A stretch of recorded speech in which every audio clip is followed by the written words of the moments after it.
ماریہ ایک وہ لڑکی ہے جس نے محبت کے نام پر علی سے دھوکہ کیا۔ علی جو کہ ماریہ سے بہت محبت کرتا تھا۔ علی رشتے میں ماریہ کا کزن تھا۔ ان دونوں کو بچپن میں ہی محبت ہو گئی تھی۔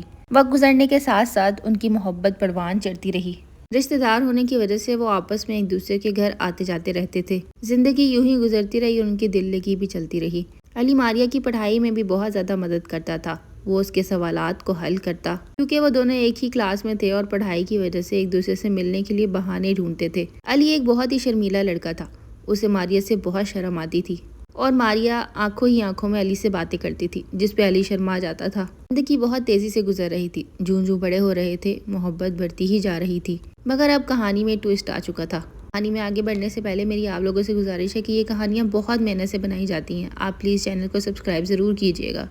حال یہ ہو چکا تھا کہ علی جب تک ایک دن بھی ماریہ سے نہ ملے تو اسے چین نہیں آتا تھا۔ وہ کسی نہ کسی بہانے سے اپنے ماموں کے گھر آتا اور ماریہ سے ملنے کی کوشش کرتا۔ بس اس کا ماریہ کو ایک نظر دیکھ لینا ہی کافی ہوتا تھا۔ وہ چاہتا تھا کہ وہ ماریہ سے جلد از جلد شادی کر لے، مگر علی کو ابھی تک جاب نہیں ملی تھی۔ ان دونوں کی ہی ڈگریز کمپلیٹ ہو چکی تھی، لیکن وہ جاب ڈھونڈنے میں ناکام تھا۔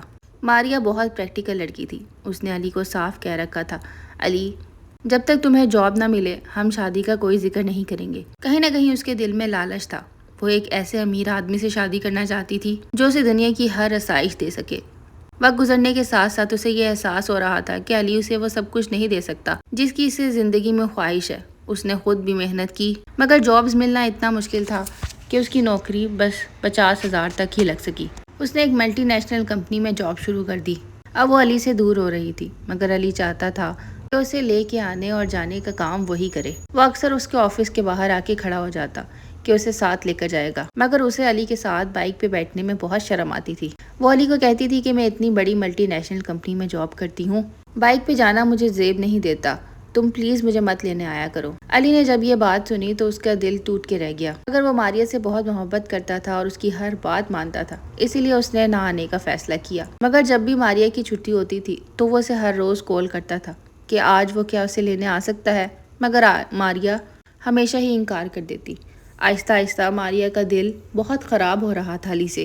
وہ علی کو اپنے سے کمتر سمجھنے لگی تھی کیونکہ علی کوئی جاب نہیں کرتا تھا، مگر وہ محنت کر رہا تھا۔ اب کئی دن گزرنے لگے تھے جب ماریہ اسے نظر ہی نہیں آتی تھی۔ وہ علی سے جان کے نہیں ملتی تھی کہ علی سے نہیں ملے گی تو شاید وہ اپنے مستقبل کو مزید اچھا بنا سکے، مگر علی کی تو بچپن کی محبت تھی، وہ اسے سچی محبت کرتا تھا۔ دوسری طرف ماریہ کا پہناوا بدلنے لگا تھا، اس کی چال ڈھال انداز سب کچھ بدلنے لگا تھا۔ اب جب بھی علی اس کے گھر آتا تو وہ اسے دیکھ کر منہ بناتی اور سائڈ پر ہو جاتی۔ ماریہ کے بدلتے ہوئے تیور علی کو بھی خوب نظر آ رہے تھے، مگر وہ یہی چاہتا تھا کہ جلد از جلد اس کو جاب ملے اور وہ ماریہ سے شادی کر لے۔ ادھر ماریہ کے ماں باپ بھی اس کی جلدی شادی کرنا چاہتے تھے۔ رشتے میں وہ علی کے ماموں تھے اور وہ علی کو اکثر ہی کہتے تھے، بیٹا تم کوئی جاب کیوں نہیں کرتے؟ پھر علی اس بات میں سر ہلا دیتا، اس کے پاس اور کوئی جواب جو نہیں ہوتا تھا۔ آہستہ آہستہ ماریہ کی اپنی جاب میں ترقی ہوتی گئی۔ اب اس کی تنخواہ 50,000 سے بڑھ چکی تھی اور اس کے نخرے بھی بڑھ چکے تھے۔ اس دوران ماریہ کا اپنے باس کے ساتھ بہت زیادہ اٹھنا بیٹھنا ہو گیا اور دل ہی دل میں ماریہ اپنے باس کو پسند کرنے لگی۔ وہ امیر، ہینڈسم اور گڈ لکنگ لڑکا تھا۔ اس کے پاس مہنگی گاڑیاں، مہنگی گھڑیاں اور مربع کے حساب سے زمین تھی، اور وہ ایک ملٹی نیشنل کمپنی کا مالک بھی تھا۔ ماریہ جب یہ سب کچھ سوچتی اور پھر یہ سوچتی کہ اگر وہ بھی ان سب چیزوں کی مالک بن جائے تو کیا ہی بات ہے۔ دن بہ دن اس کے دل میں لالچ بڑھ رہا تھا۔ اسے اپنے باس سے خاص محبت نہیں تھی، لیکن اس کے مال کے پیچھے وہ ضرور مرتی تھی۔ وہ پہلے سے زیادہ سج سنور کر تیار ہو کر آفس جانے لگی، اپنے باس سے ہنس ہنس کے باتیں کرتی، ان کے ساتھ لنچ اور ڈنر پہ جاتی۔ علی اکثر ہی ماریہ کے آفس کے باہر آ کے کھڑا ہوتا، اسی امید پہ کہ شاید آج ماریہ اس کے ساتھ چل دے۔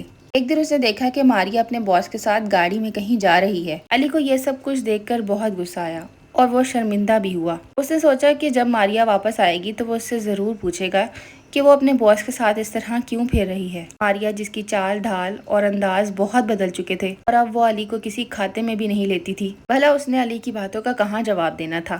اب ماریہ اور اس کے باس شہروز کی ملاقاتیں بڑھنے لگی تھی۔ شہروز کو واقعی ماریہ سے محبت ہونے لگی تھی۔ اس کے گورے گال، لمبے بال اس کو بہت پسند آتے تھے۔ اس نے ماریہ کو پرپوز کرنے کا فیصلہ کیا۔ وہ بہت اچھے سے ہوٹل میں ماریہ کو لے کر گیا اور وہاں اس کو بھرپور طریقے سے پرپوز کیا، جس پہ ماریہ بہت خوش ہوئی اور اس نے فوراً ہی شادی کے لیے ہاں کر دی، لیکن اب معاملہ اس کے گھر والوں کا تھا۔ شہروز اس کے گھر رشتہ لے کر آنا چاہتا تھا۔ اگلے دن ماریا نے اپنے گھر میں بات کی، اپنی امی سے بات کی، اور پھر امی نے ابو کو بتایا تو انہوں نے کہا کہ ہم پہلے لڑکے کو دیکھیں گے اور اس کے بعد ہی فیصلہ کریں گے۔ شہروز بہت دھوم دھام سے اپنا رشتہ لے کر ماریا کے گھر پہنچا۔ جب ماریا کے ماں باپ نے اس کا رہن سہن، رکھ رکھاؤ، اس کی خوبصورت گاڑی اور اس کا شاہانہ انداز دیکھا تو فوراً ہاں کر دی، اور چند ہی دنوں میں ماریا کی شادی شہروز سے ہو گئی۔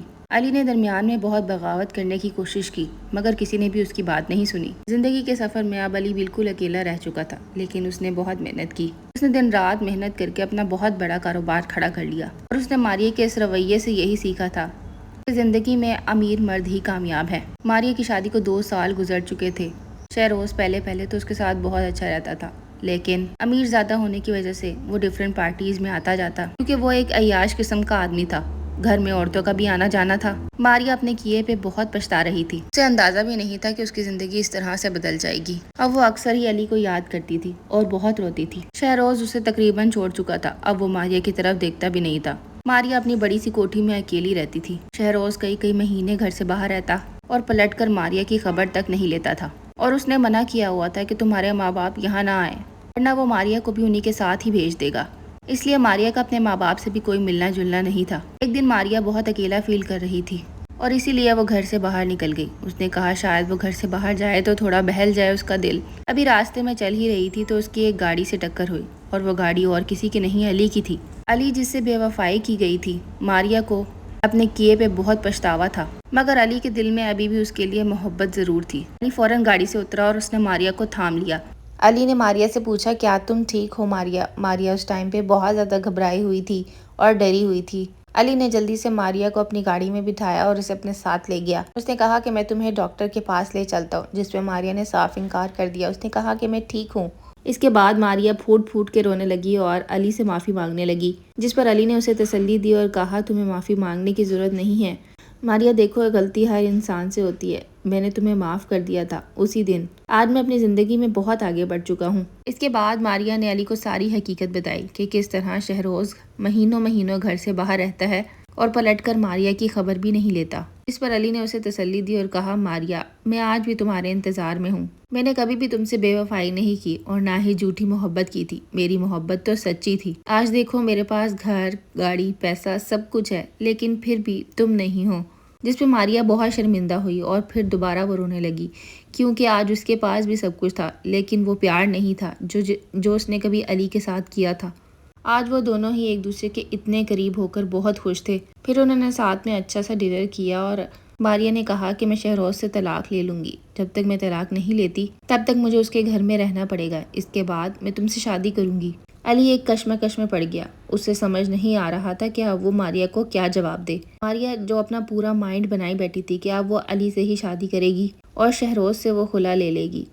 دوستو آپ کو کیا لگتا ہے کہ اس کہانی میں آگے کیا ہوا ہوگا؟ اپنی قیمتی رائے کا اظہار کمنٹ باکس میں ضرور کیجیے گا، اور اگر آپ کہیں گے تو اس کا نیکسٹ پارٹ بھی ضرور آئے گا۔ ملوں گی اپنی نیکسٹ ویڈیو میں۔ اللہ حافظ۔